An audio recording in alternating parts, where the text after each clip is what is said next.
And welcome in Detroit Sports Talk here. 5 chapters coming right at you. I'm Dennis Fithian, joined by Pete FINNELI, who is out in State College, Pennsylvania. He is a sophomore at Penn State, getting ready for the big weekend up there in Happy Valley. Pete, I'm guessing I know what you're going to wear coming up on Saturday night. I'm thinking, a little bit of color maybe, spice it up a little. No, of course, whiteout game. Biggest game of the year for Penn State. So excited. My second time at the stadium. I can't wait. I really hope they can pull this one off. Well, you're favored by 6 points. I don't know what Auburn's got a new coach. They haven't played anybody yet, so we'll see. We know they got Bo Nix, but I've got a question for you, really. I don't know if it's a challenge or request. What if I Venmo'd you $100? Would you wear a blue shirt in the whiteout? No. I would not wear a blue shirt to the whiteout. I can't do that. I can't do that. $1,000 over the Venmo. All right, now that's something else. That's something I can take the shit from other students for $1,000. There you go. You tell them. You say, hey, somebody paid me to do it. I got it. All right. So we know what you're going to be doing Saturday night. We expect a bunch of pictures so we can have it up. Absolutely. So we can take a look at your experience. If you don't have to film the whole thing and everything, but hey, here's the student section. Here's the girl from my journalism class. Here's my teacher that is dressed up like Joe Paterno. Any of that kind of stuff, we're all for it. But we've got 5 chapters for you, like we do every Tuesday and Thursday at 7:00. And there you see the book of what we're going to be talking about. We're going to get into the Lions right out of the gate, and we'll talk about NFL Week 2. We've got some Michigan and Michigan State football on tap for this weekend. And then we do have some bets to get into, and we'll do that with the major wager in Chapter 5.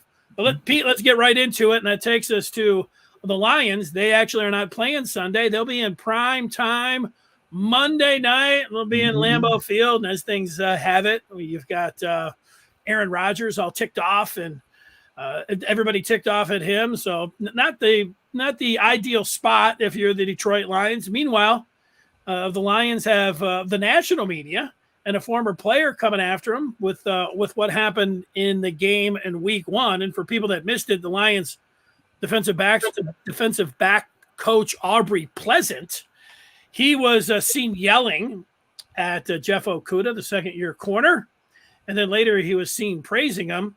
And then you had Steve Smith, Sr., who you see a picture of. We blow that up. That was part of the comment here. Steve Smith saying, that's a blank show they got in Detroit. It's a train wreck waiting to happen. And I'm sitting there. I got my popcorn waiting for you. The question to you, Pete, are the Lions a train wreck waiting to happen? Yeah, I think they definitely are, but not for the reason that of Pleasant yelling at Okudah. That's coaches yell at their players when they screw up big plays. That's a part of the game. They praise them, they yell at them, they tell them what they did wrong.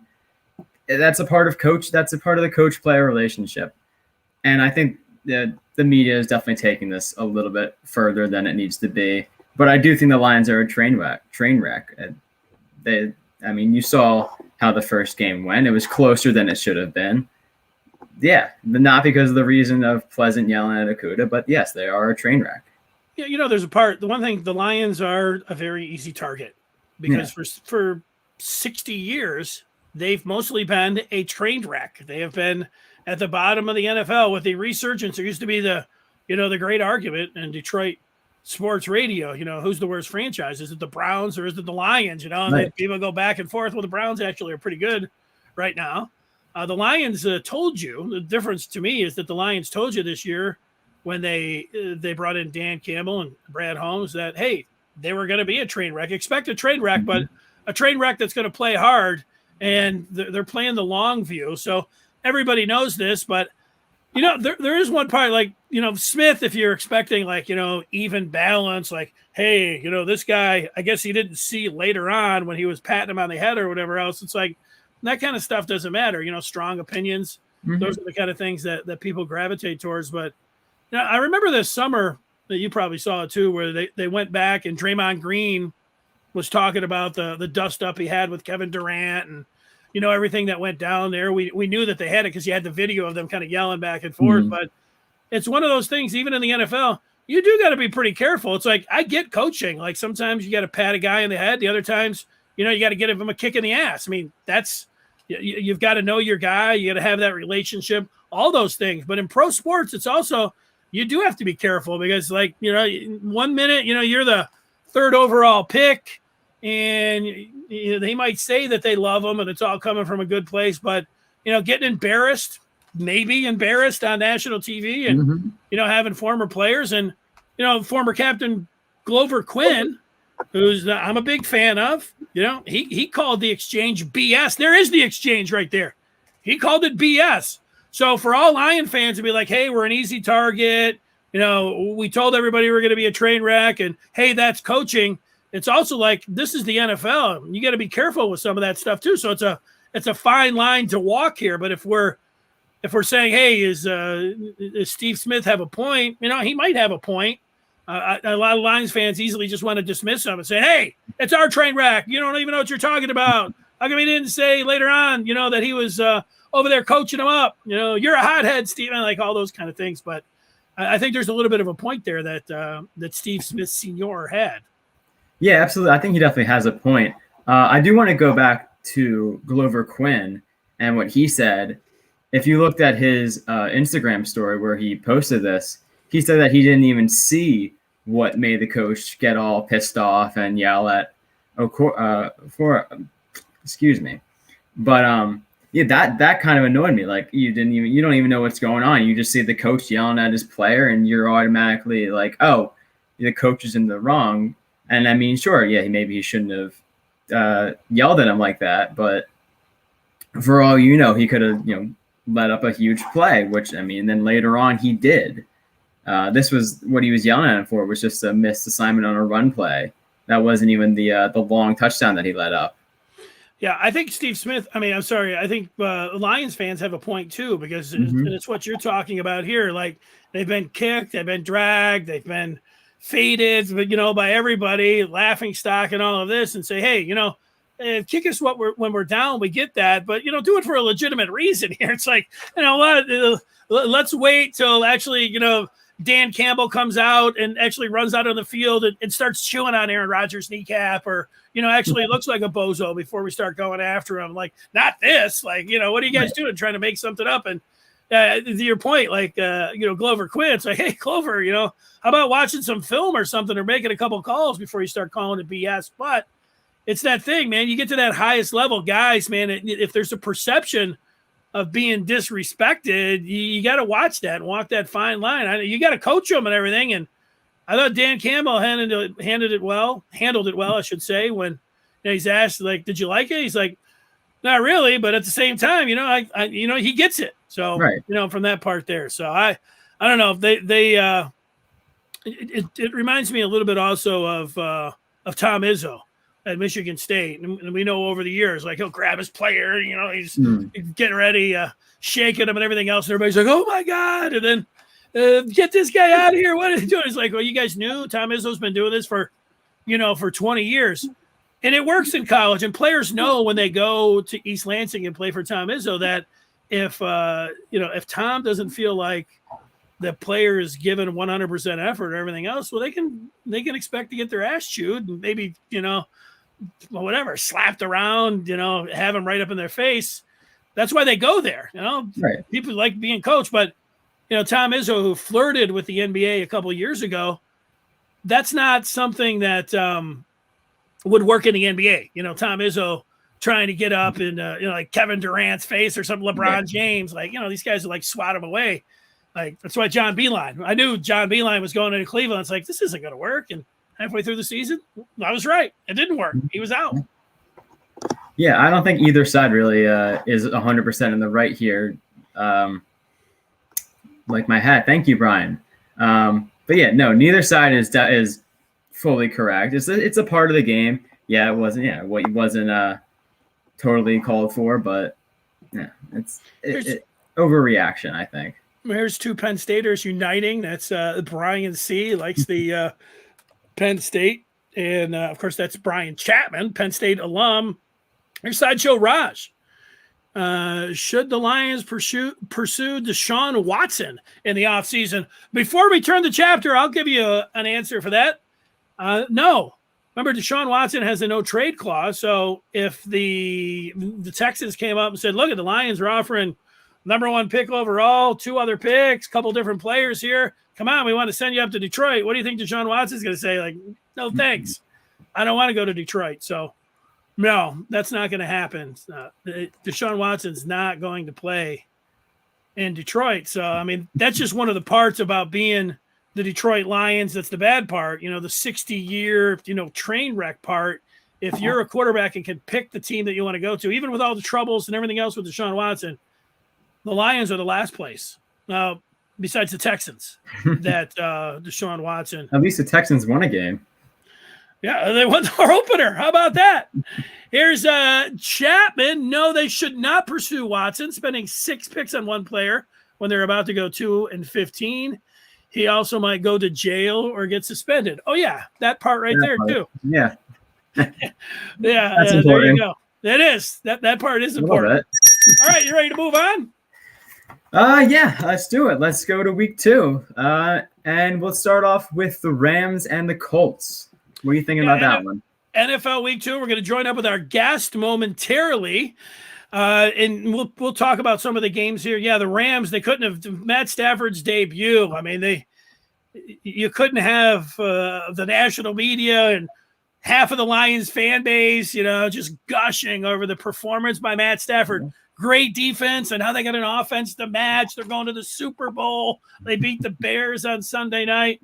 The first road game here. The Colts didn't look so hot at home here. Like, they're supposed to have this great offensive line. They couldn't run the ball last week against the Seahawks. And then, their defense, which I thought was pretty good. Like, personnel-wise, you look at it, Russell Wilson had the burners on hot. He was cooking right from right out of the gate there, throwing the ball deep. Let Russ cook. Yeah, they cooked them early. So here are the Colts in jeopardy of going 0-2. It seems like the easy pick here is just saying Rams are going to go in there and smash them. Lay, I think, the 5.5. Is that how you feel, or do you think the Colts have a stand in them here? No, I don't really have faith in the Colts. I mean, now they're going up against Aaron Donald and Ramsey. Their offense struggled last week against the Seahawks, and now they're going up against one of the best in the league. They got deep balls from Russell Wilson. They got torched by that all last week. They're going to get the same thing from Stafford. I just can't see them doing anything. I don't think it's going to be close. Yeah, if we're just basing on what we saw in week 1, Rams look really good, Colts look really bad. So you would think that, if everything was good with the Colts, like they didn't, if Carson Wentz was 100% and Quentin Nelson was 100%, and you thought like, hey, that offensive line was pretty good, and they just had but it's not. And the Colts are one of the teams that I identified before the season that was not going to be a good year for them. I think this is a spot where they fall to 0-2 in both of those games at home. All right, let's go to the next game before we get to our guest and talk about the Steelers and the big game coming up for them when they host the Raiders. We got the Titans and the aforementioned Seahawks here. Right. This will be in front of the 12th man here. The Titans. I don't know, another Pete. Disappointment. The Julio Jones getting ripped by his coach Mike Vrabel for an unsportsmanlike conduct penalty in the first quarter. Meanwhile, A.J. Brown, neither Julio Jones or A.J. Brown was their leading receiver. King Henry, look, there's my favorite picture. Those 3 guys didn't do anything. Tannehill had a rushing touchdown, but, man, it was a big flop there by the Tennessee Titans, a team that, I picked as a dark horse. In fact, no, I picked as my Super Bowl representative. They looked like they weren't going to make the playoffs. Do you think they bounce back and take down the Seahawks? I definitely think they bounce back. I don't think enough to beat Seattle. I mean, we know how good last season Russell Wilson was the first half of the year, and then he kind of hit a decline. But he's in that phase again where he's pretty much unstoppable. And we saw how bad that Titans defense was against Kyler Murray, who scored 4 touchdowns and had 120.9 passer rating. Nothing from the Titans makes me think that they're going to be able to bounce back enough to get the win in Seattle this week. Good point there. And let's get to our third game. And for that, we bring in our guest, and that is a man here who specializes in the Steelers and Wolverines on his YouTube show. It's Adrian Myers who joins us. There he is. What's up, fellas? I say you probably heard it a lot in your life, but I'm going to do it anyways, man. Yo, Adrian. Yeah, I hear it all the time, man, all the time. Hey, it's okay, though. Hey, well, thanks for joining us. We like No your problem. hat. We got we got the dueling at the Penn State. We got the Mays hat here. But you're also somebody that is all in on the Steelers. Steelers week 1. I thought they were one of the major stories. If Aaron Rodgers wasn't had such a bad performance against the Saints, I think the Steelers would be the story of week 1, going to Buffalo, a team that a lot of people thought was going to challenge the Kansas City Chiefs. And they snuff out Josh Allen and the Bills. What did you think of the Steelers' Week 1 performance? To be honest with you, I'm not gonna lie to you guys. I didn't think we would go into Buffalo and win the game. I did think it would be close, just because I know how the defense is. But with the firepower that Buffalo has and the MVP-like season that Josh Allen had, it was gonna be a big time step before the defense. But also, we got an entire new offensive line with 2 rookies starting on the offensive line. And then we got a Najee Harris. He didn't really play too well, but as we know, Big Ben has his moments where he wants to throw the ball and he wants to move. And that first half did not look good. It was 6 straight punts on and on. But I will say I was very impressed with the defense. TJ Watt got paid and he delivered, along with the young secondary, James Pierre, undrafted free agent out of Florida Atlantic. You got Cam Sutton in the slot playing really big. Alex Highsmith. I like the pickup of Joe Schobert replacing Robert Spillane because he's a little more athletic and he can move. But with that being said, the defense kept us in the game long enough to let the offense get going and make some plays. I did like Matt Canada a little bit. I did see that Big Ben started to throw the ball down the field just a little bit compared to last year, because it was the struggle bus last year, because I can remember that game against Cincinnati where I wanted to put my head through a wall because it was just the same old thing again. If I see Benny Snell run a goal line running up the middle again, I'm going to lose it. So I was very impressed, though. With that being said, a lot of people counted them out, and I'm actually looking forward to week 2 against the Raiders, who got a tough win against Baltimore. That was a crazy game. I know you guys probably watched it. It was crazy. I was on the edge of my seat, is this game going to end or what? Yeah, but they should have won. Then they lost, and then they came back and won. Yeah. They thought they were going to kick a field goal. They threw a touchdown. All that stuff was crazy. I cut you off, Pete. You were going to ask a question. Go ahead. No, I didn't have a question. The only thing I'm really worried about this week for Pittsburgh is who they're going to mark up on Waller, because he's obviously their main threat. And in history, Pittsburgh usually ends up putting a linebacker on a tight end, and that never seems to work out. And Waller's obviously one of the best. So if they put Sutton on him, or Devin Bush comes up and says, no, I got him, I can do this, that's going to be what the struggle is for them if they're unable to stop Waller, because that receiver, they're not really anybody that's a big threat. I mean, Ruggs has his time now and then, but he's never really consistent. Their best receiver last week was Hunter Renfrow, and I've never even heard of that guy. Hey, a man in the slot is amazing. Nobody could guard him in the slot for whatever reason. He was doing it at Clemson too, so I don't know what he can check him in the slot. But he's all his stuff is short route. So yeah, I don't know. Waller, he's one of those guys where you try to put a corner or safety on him. He's too big. I think the idea is that you got to bracket that guy. You got to treat him like a receiver. You got to dedicate to, and you know what? I thought the Raiders.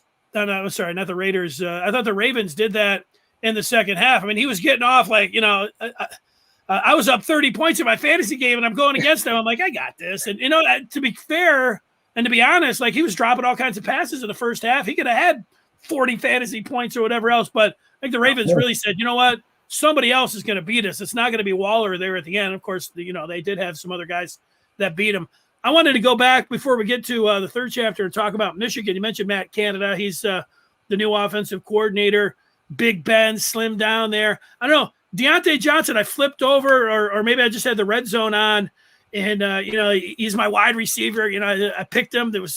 I love him. I had him last year, and he was a little bit injury prone last year and missed some games. I go over the game and I look, and here he is crumbled onto the ground, and it looks like he's not even moving. And I'm like, oh my God, like looks terrible.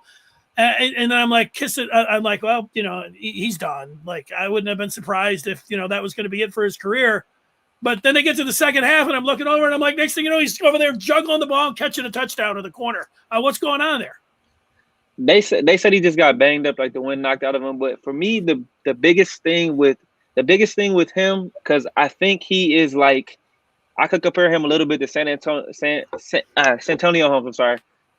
Maybe not as talented, but he's just as good enough. Because as we all know, the Steelers do probably the best job in the league in their franchise history of drafting wide receivers, from Emmanuel Sanders to Mike Wallace to even Martavis Bryant. Talented. Claypool, we could Hines Ward, we could keep going on and on. But for him, I think the biggest thing is confidence, because last year he was dropping the ball at an alarming rate. So I think coming into this season, I think he really worked on his hands and just like mentally focused. And now I think since Ben is like really the catalyst for this team, he has to instill confidence into these young guys, because he's really the vet. Like even when Najee, he threw the ball to Najee Najee didn't turn around and get his head around, you can see the leadership. So for him, I think that's the biggest thing, and just these guys gelling together. I think they can come together, and I just think like the most important thing is for them the defense is going to have to carry them for these few weeks. I don't see them scoring 30, 40 points a game. I just don't see it.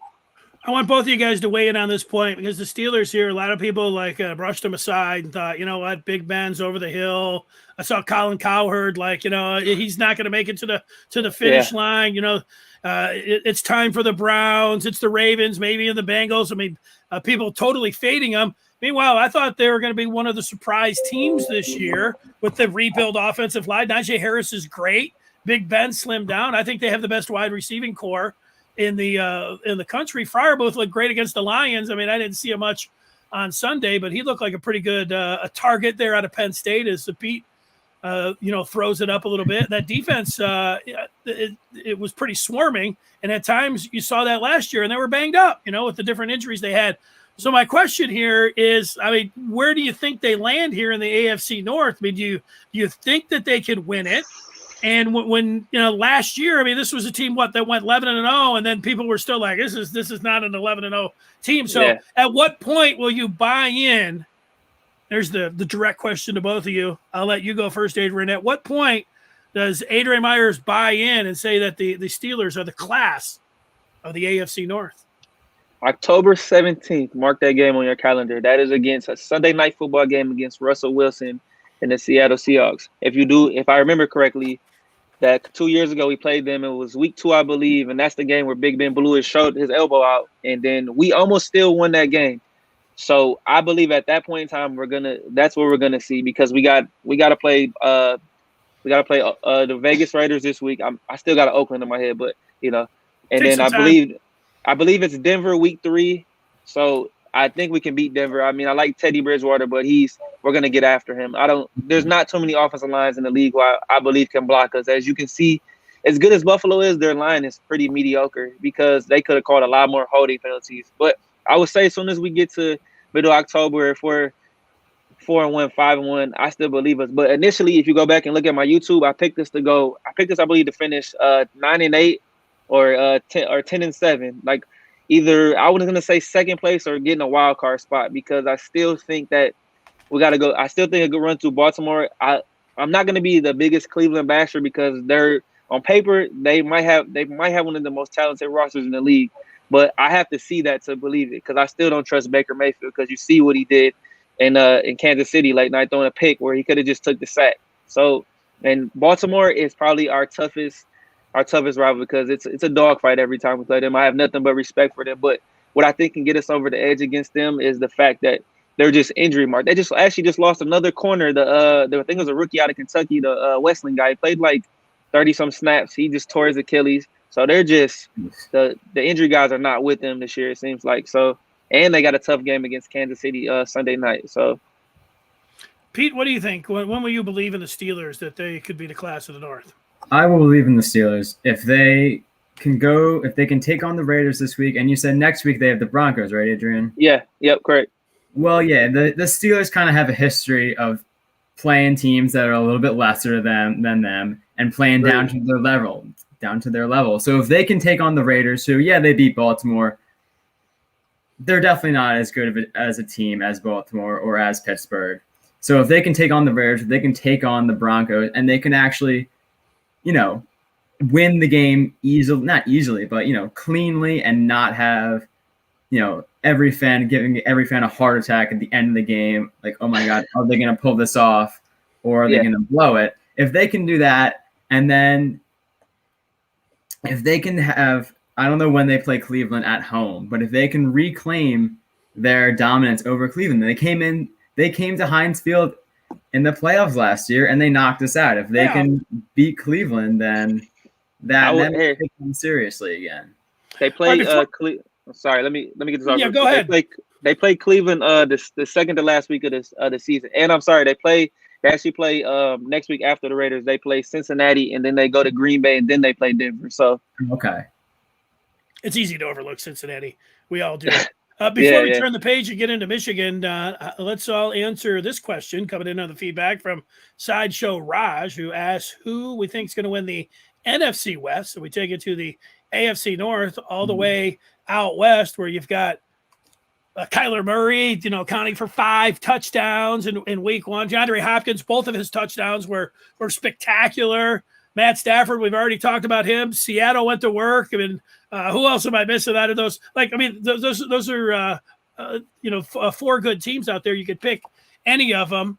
I picked before the season the Seattle Seahawks. Who do you guys like? I'll go. You go ahead, Pete. I'll let you go. I'd like the Seahawks if it weren't for what happened last year, and they just totally fell flat at the end. But I'm going to take the Cardinals. I mean, they just looked phenomenal last week. Murray was exceptional. Hopkins, obviously, best receiver in the league. I think they put the pieces together a little bit better this year. They got Chandler Jones and J.J. Watt rushing the pass. Chandler Jones had a good week 1, huh? Ridiculous. Yeah, I think they're going to be the most consistent in that division. I think they're going to take it. Hey, the breakout player to look out for in that division is going to be Isaiah Simmons, the linebacker out of Clemson. Oh, that's right. I think he's going to have a big year for Arizona. I liked him out of college. I wanted the Lions to actually take him just because I want to see him more. But I think if they're starting to use him right, so I think he can help Buda Baker out too as well. So, but I'm going to go probably with the conventional pick, and I'm going to take Matt Stafford in the Los Angeles Rams. My dad's a big Rams fan, so I hear nothing about it all year round. They had the number 1 defense last year. Jalen Ramsey. Did you see what he did to Chicago on Sunday night? He was a terror, and he does nothing but just talk, but he backs it up. And as we all know, Aaron Donald is the best defensive player in the National Football League. So in that offense, I at first I was a little want to take a step back just for the fact that they lost Cam Akers, because I actually had him in fantasy last year. He did pretty well for me, but they still got Sony Michel, still got Henderson. Just the way McVay calls plays and the way he does things. Now he has a quarterback who can actually throw the football down the field, unlike Jared Goff, who just dinks and dunks. And that's why he's out of there. So I'm gonna go with the Rams. I'm gonna say they finished 12-5. That's gonna be my pick, and they're gonna win it. And I was leaning towards Seattle, but I just don't know. They're letting Russ cook thing is just. I feel like he runs out of gas sometimes towards the end of the year because he's so drained. He's carrying the team, and then can Chris Carson stay healthy? DK Metcalf is a phenomenal athlete, but to my opinion, Tyler Lockett is a better receiver. He just shows it. So that's my take on it. Arizona's going to be around 500. I don't trust Cliff Kingsbury at all. San Fran's problem is Jimmy G's confidence. The fact that they're already injured again, lost Mostert. Now they just plugged Elijah Mitchell in. But that's who I'm going to go with. I'm going to take the Rams. I just think they're the class of the division so far. But I do think this is the toughest division in football. Yeah, I have to correct myself. I said Seattle. I do have Seattle making the playoffs, but I just went back and looked, and since I have San Francisco going all the way to the Super Bowl, I actually do have them winning the West there. But yeah, the merry-go-round already with the running backs, isn't making me feel great. I can tell you that. All right, well, let's turn the page, and that gets us to Chapter 3, and Adrian's staying with us here in Chapter 3, and it's about Michigan, the Wolverines, as we take it to college football. Wolverines are 2-0. They had the Saturday night Maze-Out win over Washington. They took care of business week 1 against Western, so they're a 27.5-point favorite this week against Northern Illinois. Adrian and Pete, will ask you too, are you more excited or concerned about U of M after watching them for 2 weeks? You want to take this first, Pete? Go ahead. You're the Michigan guy. I'm gonna say this. I'm more like, I'm just like level. I'm in the middle. I try not to get too high. I try not to get too low with them right now at this point. 2-0 is good. We played probably the worst team on our schedule in Western Michigan. I liked what I seen from some of the young guys. One of my issues that I talked about was the fact that early in the Western game, the plays are so predictable. So I have a hard time trying to understand if Gaddis is listening to Harbaugh, if Harbaugh is telling Gaddis, hey, run this play. Like, hey, it's 1st down and 10. Why do you continue to run an off tackle or a dive up the middle? Can we run a misdirection and then go the other way? Run something off the counter that. So it's got to be a little creativity. The athletes are there for sure. And as we all know, Harbaugh likes to run the football, which is good and dandy, but you're going to have to get some type of passing rhythm in order to be able to beat the Wisconsins, even the Indianas, because they got a good quarterback, the Ohio States, the Penn States. We know it's coming down the road. So beating a terrible Washington team shows me nothing because, as I believe it, they lost to Montana, but they didn't have their top 4 receivers in that game. They got a freshman quarterback. He looks clueless out there. The defense just looks lost. I'm just gonna say I'm okay with it. I feel I'm content right now where we're at. So I won't really feel good about where they're at until we get to Wisconsin, and that's even to be determined because Wisconsin has a big game Saturday against Notre Dame. Because Graham Mertz hasn't looked as good as he should have since they destroyed us last year in the Big House. Then Wisconsin struggled to run the football this year big time. The first 2 games watching them, they haven't looked good. So. Because Jalen Berger was, I think, supposed to be their starting running back, and they've been going with one guy. I can't pronounce his name correctly, but yeah, I'm just content right now. Where I'm at the point. Harbaugh is in year 7, and it's just Penn State. You guys got big wins, and we got to go to y'all later in the season at a whiteout. And we know what happened last time that go there. But I'm gonna say I'm content right now. I'm just right here. I don't want to get too high, and I don't want to get too low because I've been disappointed. I've been disappointed too many times coming from the overtime game against Ohio State to the game against Iowa where we couldn't score any points. So he had to show me at this point in time. And, I like what I see from the defense. The defense is actually looking really good.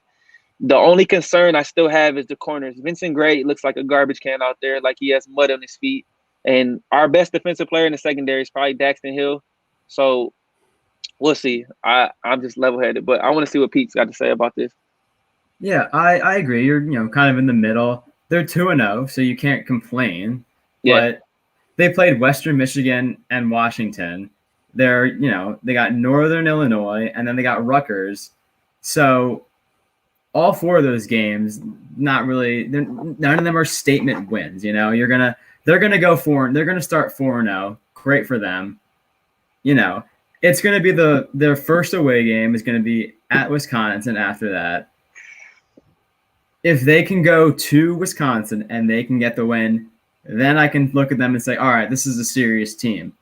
Even if they lose and it's a close game and it's competitive and, comes down to the wire and they lose and be like, all right, sure. But if they go to Wisconsin and get blown out, then you're like, all right, they just had an easy first 4 games.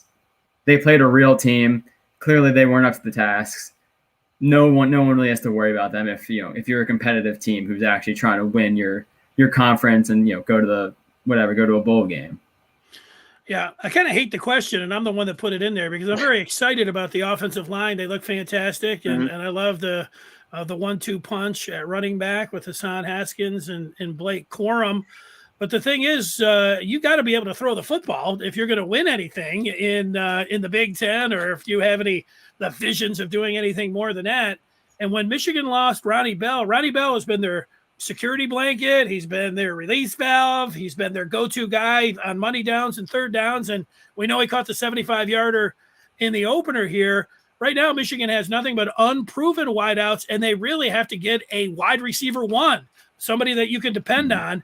I'm looking at three things on Saturday, and they, no, they're not playing Wisconsin, or they're not going to Nebraska or anything else. So, they just got to deal with what's in front of them.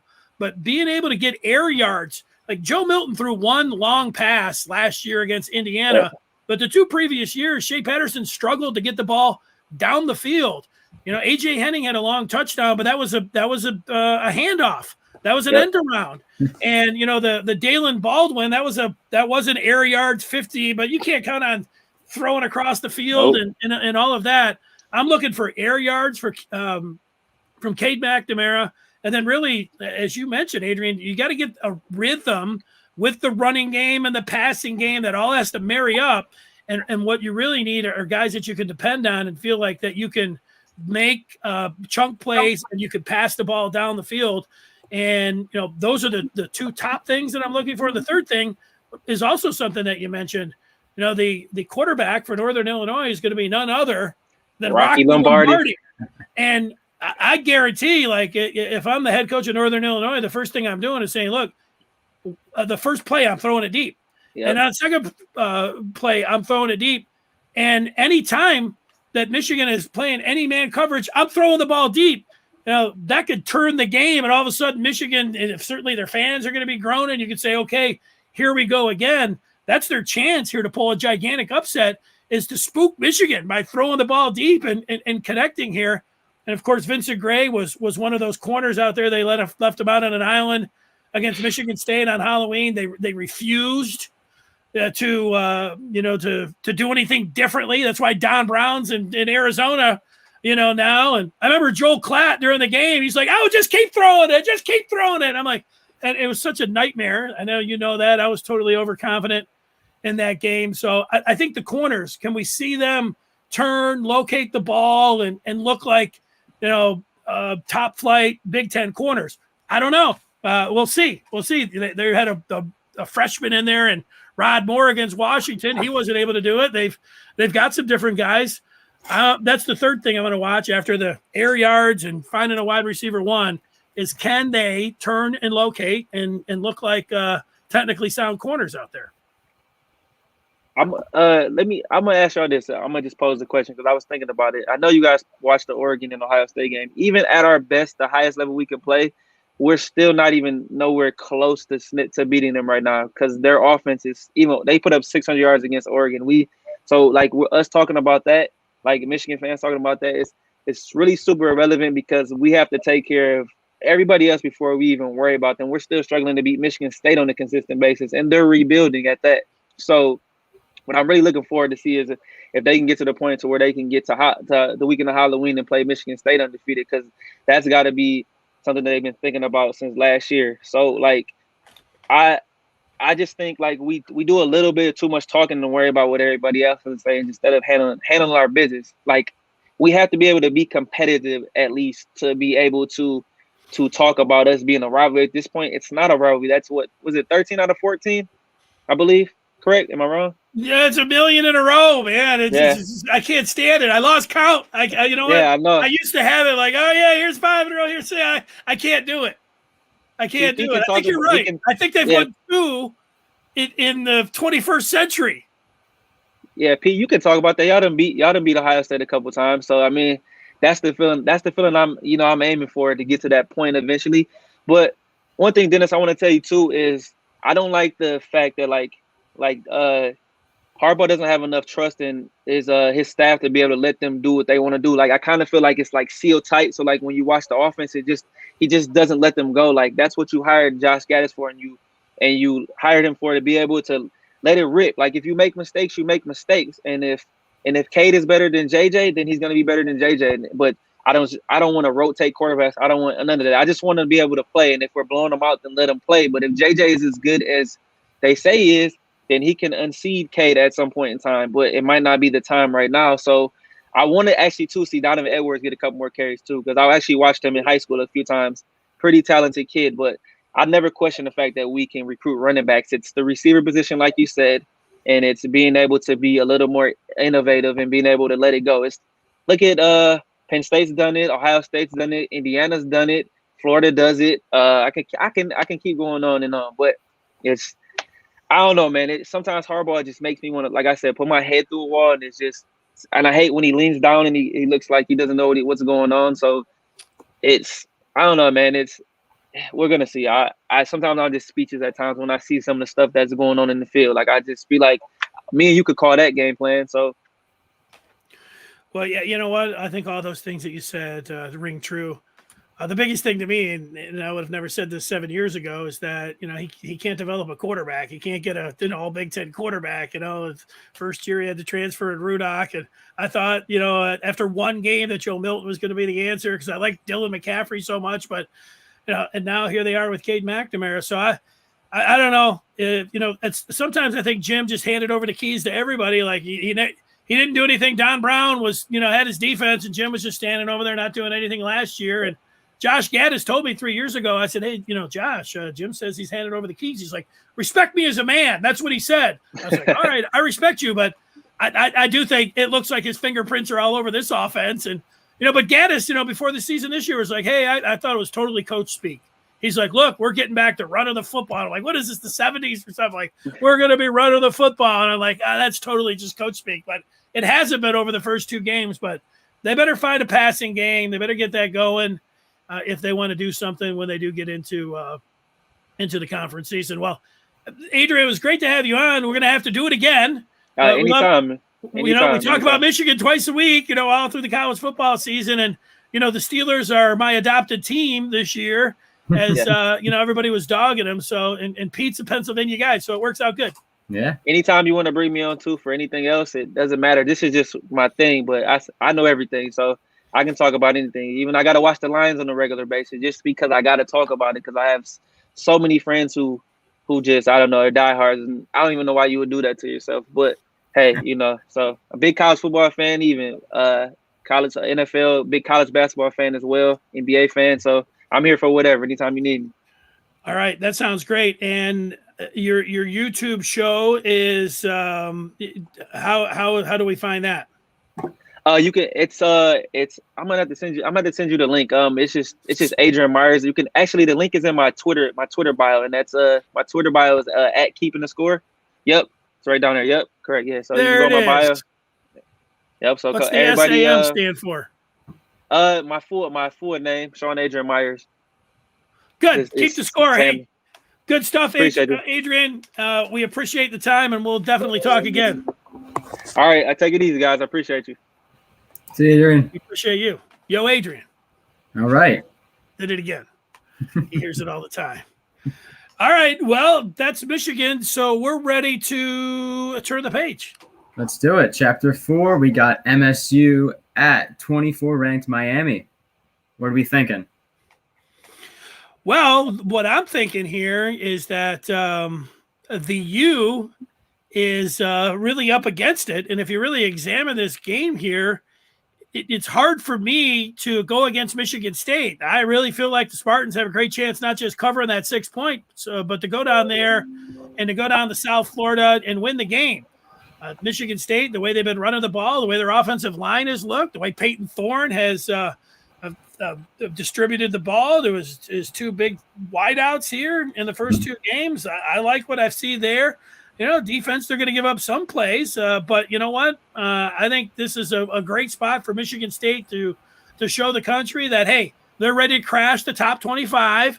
They're ready to take the U and smash them and send their fans into a corner here sucking their thumb. I like State to win this game based on what I've seen. Like last week, Appy State almost beat Miami, and really, if they can just bottle up De'Aaron King, they're down to one running back, scholarship running back, talking about the U here.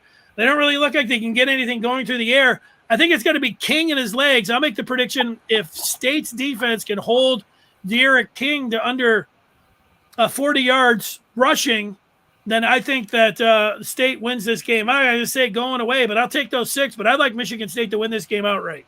Yeah, I actually agree with you. I'm taking State to win this. In the 5th chapter, actually, they were one of my games that I was going to bring up. Spoiler, yeah. But you look at it. Miami, their first game, they lost to Alabama. That's expected, but they didn't really put up much of a fight. And then, they almost lost to Appalachian State 25-23. So I honestly don't know why they're ranked 20. Why they're ranked 24. They haven't done anything to get that, in my opinion. They're the U. Whatever. That's part of it. That is part of it. No, I know. But you're too young, man. The U back in the day, man, it was like they were scary. I mean, it was all about Jimmy Johnson. I mean, and we're talking about 157 years ago, but that stuff stays around for a long time. Well, yeah, and you look at it, you think the first week, State that Kenneth Walker, 264 yards, 4 touchdowns. That was the game plan. It was all Walker. And then the second week, he had 7 carries, and then that's when they had the quarterback play finally showed up. Peyton Thorne, he threw for 4 touchdowns. So clearly, they can throw and they can run. They did it in 2 separate games. If they can come into this game against Miami and do both, I don't think Miami's going to be able to stop them. I mean, I haven't been impressed by them. Yeah, there's one thing like they've played 2 tough games. One thing, a lot of teams look bad against Alabama, but I don't know what you take away from that. They gave up gigantic plays. They couldn't do anything. Game was over before it started. But then, to come down and have to hang on by the skin of your teeth against Appy State. I think Michigan State's better than Appalachian State. So if this was a game that was played in October, or we had a very cool fall here, I would think, going down there and having to deal with the heat, that could be something, with Michigan State. But it's been hot as blazes at Michigan. It's like it feels like it's South Florida here in the last week or two. So we haven't had much of a break there. I think State, there's their jerseys that they're going to wear. They'll be wearing the white, the green helmets. So I think this is a spot for Michigan State to say, I doubted them. Mel Tucker's second year. I thought they were going to go 5-7. I had them losing to Northwestern. This is before the season. I had them losing to the U. I have flip-flopped now. I think that Michigan State goes down to Miami and wins the game outright again. Yeah, I think State's going to put up big points. I mean, the win against Northwestern, that was huge. Good start to the season. I've just been impressed with them so far, as much as I hate to say it. I don't like it. Well, I'd hate to say it too. And I think Mel Tucker, you go to Kenneth Walker last week, and I was like, give him the football. Let's see if you can get him 200 yards, get him on the Heisman radar. And Mel Tucker was like, you know what? We're saving him. We're, the Heisman stuff, that's all great. But you know what? We're going to freshen him up, and we're going to have him ready for the U coming up in 2 weeks. And that's a smart move. I guess that means we can't get Brian to get the Walker jersey, because he didn't perform last week. No, he didn't, but he's got another shot if he comes back and if he goes off against Miami. And what it would mean for Michigan State here is like, you win one game, the road starts season's like, all right, you win a second game. But then, you go on the road, like you got to look at all of the teams in the country here. If you go on the road twice and take down 2 teams that were thought to be, halfway decent, in the U and Northwestern, Michigan State definitely gets themselves into the top 25. And, they're one of the little stories here at the beginning of the college football season. So, that's what they got going for them. 3-0 when most thought that they would be, 1-2. Yeah. Yeah. This is what I was complaining about with Michigan. Is they won't have a statement game until week 5 when they go to Wisconsin. Up until then, we won't really know if the undefeated record means anything. For Michigan State, this is it. If they can go to Miami ranked 24 and they can win, then then they're legit. Yeah, look, road, like Michigan, all their games are at home. I mean, that's the other thing about it. Like, it's a lot easier playing than Ann Arbor. And it's not like going to, playing in Evanston is like, some hell, like some hellacious, like, oh my God, we got to go play the Wildcats at Ryan Field. But, you go down and you're taking on the U and, you got to travel and, being able to do that, it means a heck of a lot for Michigan State and a team that you might not have thought was even going to be 500. Now you're talking about them being one of the surprise teams in the country. So you're right. I thought Michigan, people kept asking me throughout the summer how I thought they were going to be. And I thought, I kept saying, you know what, I think it's going to be a real good September. At all those home games, and having Washington at night in week 2, I thought that they would win that game. So I thought it was going to be a real good September, and then an okay October, and then I didn't feel really good about them in November. So it's up to Michigan to go out there and do something and show everybody their chances are going to be. They got chances in October to show that it's going to be different in November this year. Yeah. All right. Well, let's turn the page, and that gets us to the major wager. This is where we identify some games that we used to say if you were betting, you would bet, but it's live, and you can gamble here in the state of Michigan if you choose. And I'll let you go first, Pete. If you had some, you're a college student, but if you just had some extra cash to throw around, where would you throw it? Would you throw it all on Penn State -6 against Auburn? I would not bet on that game. That's no, straight up, not betting on that. But like I said earlier, I would take MSU versus Miami. I would take MSU to win that game. I like what their offense has. Even going to Miami, I like them to win that game, like we were saying. And that's nothing new. We were just talking about that. Yeah, so you'll take Michigan State. I'm going to go with a couple games here, and I want you to think a little bit because we're not going to be on until Tuesday, and then we'll pick that Lions game here in a second. I want to get your prediction on that, so think of something while I'm giving you my picks here. I looked at the menu, and the game that I liked the most at the start of the week was the Bills, who lost week 1 to the Steelers, to go down to the Dolphins, who won their opener by a point over New England. I think the Bills here, I don't think the Bills are going 0-2. No. I like the Bills to win this game. I'll lay the 3. I did that at the beginning of the week. I see that that's the 3.5. I would lay the 3.5 too. I like Buffalo to go down and beat the Dolphins. That's my pick of the week. The other game that I'm going with here is that I got a risk-free same game parlay because I got these 8 free bets week 1, and I ended up going 4-4, which put me close to $100, which wasn't all that bad. I only had to bet $1. I had to deposit $5. I only had to bet $1, and I got 8 $25 bets. Well, I won 4 of them.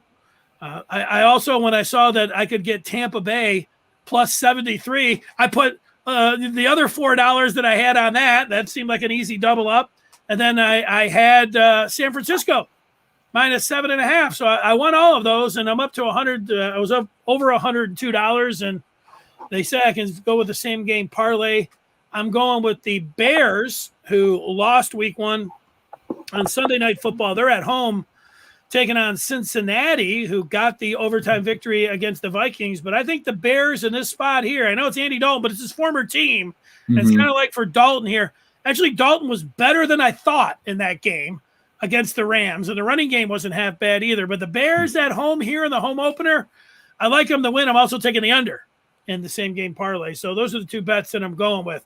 All right, Monday night, the Lions, it's a bad spot for them always because they're up against the officials. People say, you're a homer or whatever else. It happens. The officials, the Lions get bad calls when they go to Green Bay. It's going to happen. They're going to get pass interference calls against them. They're going to get unsportsmanlike. There's going to be all kinds of crap going on. And you know that even before you kick it off against the Packers. And because you're the Lions, that's going to happen. So you realize that 10.5 points, is that what you said the line is? That's a gigantic number here. But I saw some of the stats. Aaron Rodgers under Matt LaFleur after he loses is 6-0, and his numbers are incredible. This is the Packers home opener here. The Packers are going to win. It's just a matter of how much. Are you ready to lay the 10.5, Pete? No, I'm not. I take the Packers. I mean, it's Packers Lions. When you think that, you think Packers are winning, but I don't like the 10.5. I would take the Lions. I would not take the Packers to cover that. Yeah, you know what? I loved San Francisco week 1. There's a part of me that I'm with you, 10.5 points, but now there's no Okuda, the Lions defense, and those calls that go against it and everything. if I had to, I wouldn't bet this game, No. but I'm going to pick it. I'm going to pick the pack to just All right. waste them. And I'm looking at something like, 38-17, which more than covers that 10.5. That's the way I'm going to go.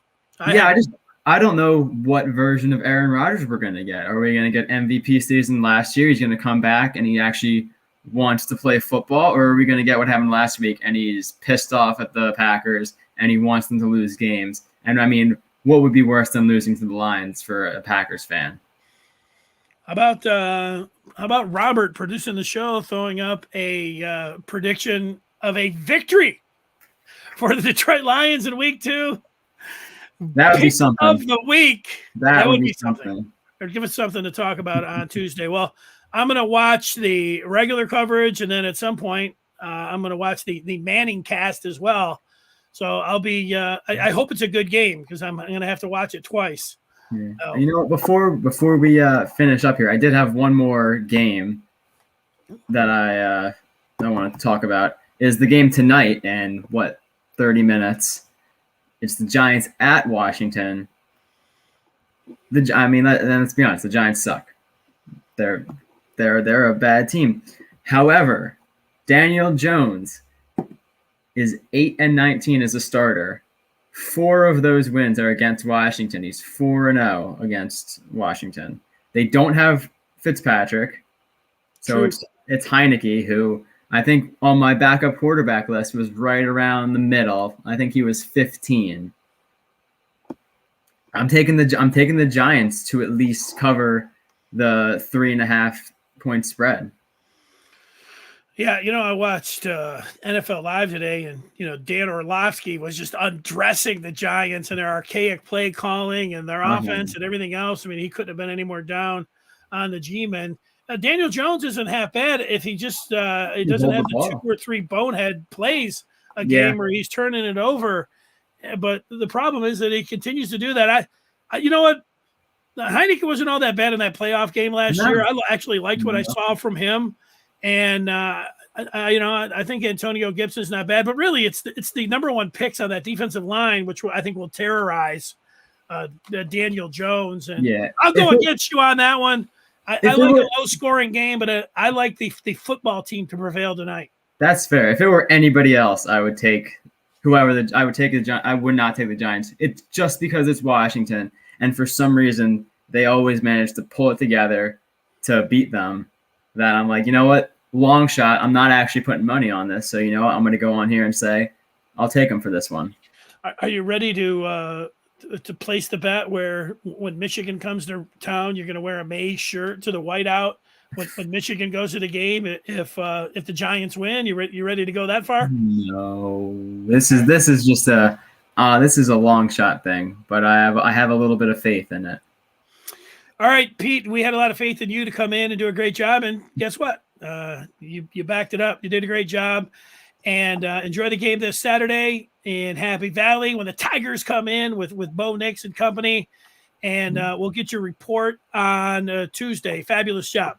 Absolutely. Yep. All right, for Pete Finelli, thanks to Robert Banker, who's putting it all together. RobDiddy, awesome job behind the scenes on the variable resistors, turning the dials, putting all the videos up there. And heck, you know what? He picked the Lions to win over Green Bay coming up on Monday night. We will talk with you on Tuesday. For Robert Banker and Pete Finelli, I'm Dennis Fithian. Thanks for watching here. It's Detroit Sports Talk, Tuesdays and Thursdays at 7 o'clock. We will talk with you on Tuesday at 7. Good night.